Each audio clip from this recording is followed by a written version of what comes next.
Bueno, comenzamos con la tercera y última parte de la unidad temática número 2, ecuaciones de redes. En este caso vamos a ver dos teoremas muy prácticos en algunas aplicaciones, que son los de Thevenin y de Norton. Vamos a conocer el principio de superposición y cómo usarlo. Y finalmente vamos a hacer algunos comentarios sobre lo que es el análisis de circuitos. En primer lugar, el teorema de Thevenin. Como acá se menciona, a veces ocurre que un elemento de un circuito es variable, en general se corresponde a la carga, mientras que los otros elementos son fijos. Si tenemos que resolver para cada vez que varía el elemento todo un circuito relativamente complejo, puede ser un trabajo arduo. Sin embargo, si nosotros podemos reemplazar el circuito por una fuente y una resistencia, el trabajo será mucho menor. Y para eso existe el teorema de Thevenin. En el circuito que tenemos acá esquematizado, un circuito lineal de dos terminales, además es un circuito activo, debe contener una fuente, por lo menos. Tenemos dos terminales, A y B, a los cuales se conecta una carga. Lo que nos dice Thevenin es que este circuito lineal de la izquierda puede ser reemplazado por el de la derecha. La carga puede ser una simple resistencia o también puede ser otro circuito. Lo importante es que el circuito que aparece a la izquierda de los terminales A y B en la figura de la derecha es conocido con el nombre de circuito equivalente de Thevenin. Fíjense que hemos reemplazado un circuito lineal activo de dos terminales por una fuente de tensión en serie con una resistencia. Estos dos circuitos son equivalentes. ¿Por qué? Porque son equivalentes si tienen la misma relación tensión-corriente en sus terminales. Si bien por ahí esta definición puede no quedar del todo clara en este momento, cuando realicemos más adelante algunos ejemplos debería terminar de comprenderse. Hablamos acá de pasivar fuentes. Pasivar una fuente significa cortocircuitarla si es una fuente de tensión o abrirla si es una fuente de corriente. Ahí tenemos indicado entonces el circuito equivalente de Thevenin.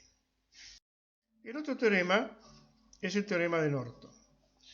Este teorema funciona de manera parecida conceptualmente al anterior, pero, como vemos a continuación, el circuito lineal y activo de dos terminales de la izquierda es reemplazado por una fuente de corriente en paralelo con una resistencia.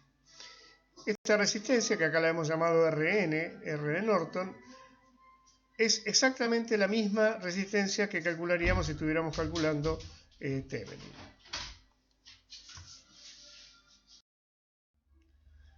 Los circuitos equivalentes de Thevenin y de Norton están relacionados por una transformación de fuente. Como se indica, la corriente de Norton debe ser igual a la tensión de Thevenin sobre la resistencia de Thevenin. Aclaro nuevamente que a la resistencia equivalente la podemos llamar de esa forma, la podemos llamar resistencia de Thevenin cuando estamos haciendo el equivalente Thevenin, o resistencia de Norton cuando estamos haciendo el equivalente Norton, pero siempre es la misma, el mismo valor. Lo mismo, la tensión de Thevenin es la tensión de circuito abierto en los terminales AB, la corriente de Norton es igual a la corriente de cortocircuito en los terminales AB. Se dice entonces que los teoremas son duales.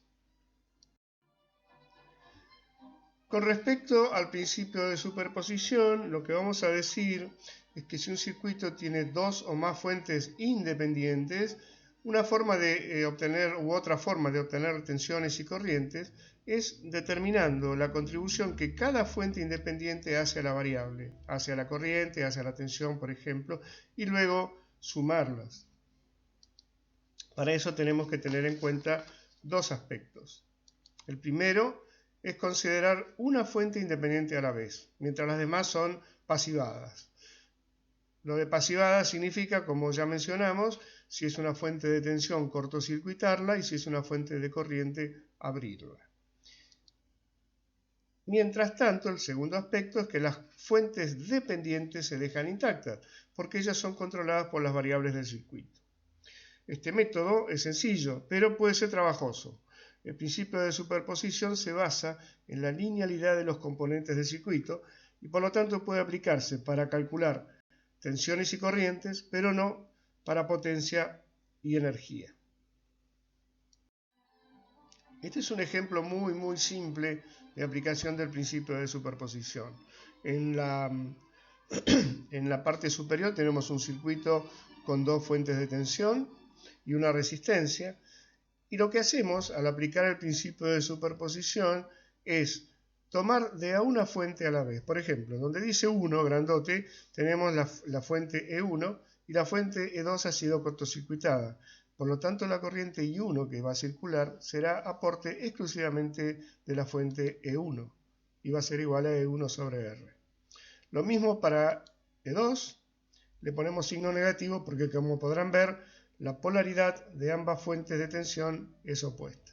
Y finalmente sumamos los dos aportes y obtenemos la corriente total. Obviamente este es un caso demasiado sencillo, no valía la pena hacerlo por superposición y solo lo estamos mostrando a manera de ejemplo. Con respecto al análisis de circuito, que es lo que a nosotros nos interesa, es nuestro objetivo, ya que no queremos estudiar los diversos usos y aplicaciones de los circuitos, sino cómo analizarlos, es decir, cómo obtener corrientes, tensiones, potencia, energía eventualmente que podamos necesitar calcular. Por eso analizar un circuito consiste en calcular esas variables. Conocemos el circuito, conocemos las excitaciones y lo que debemos hacer es hallar las respuestas. En eso básicamente consiste para nosotros el análisis de circuito. Y finalmente, en algunos de los circuitos van a encontrar instrumentos de medida que van a ser ideales. Ahora vamos a aclarar por qué lo de ideales. Fíjense, en este circuito aparece un amperímetro, el simbolizado con la letra A, y un voltímetro simbolizado con la letra B. Si hacemos un rápido cálculo, en este circuito la corriente que va a circular es de 1 ampere. Y eso es lo que hace el amperímetro, medir la corriente que lo atraviesa. Si el amperímetro fuera real, tendría una resistencia interna e introduciría una modificación, aunque posiblemente pequeña, en el circuito. Es decir, estaría agregando una resistencia en serie más.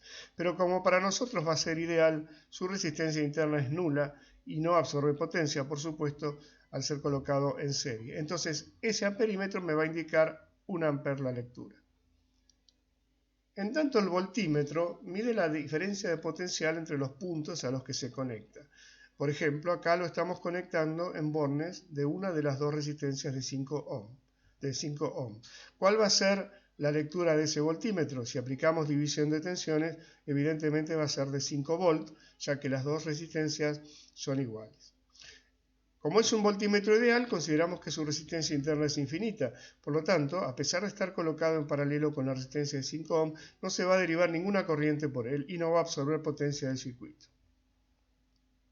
En los circuitos que analizamos, estos instrumentos pueden aparecer en algún momento, como también pueden aparecer otros que veremos más adelante, por ejemplo, batímetros capaces de medir la potencia. Con esto concluimos la parte teórica de la unidad temática número 2. Resta un video más en el cual vamos a ver algunos ejemplos de aplicación.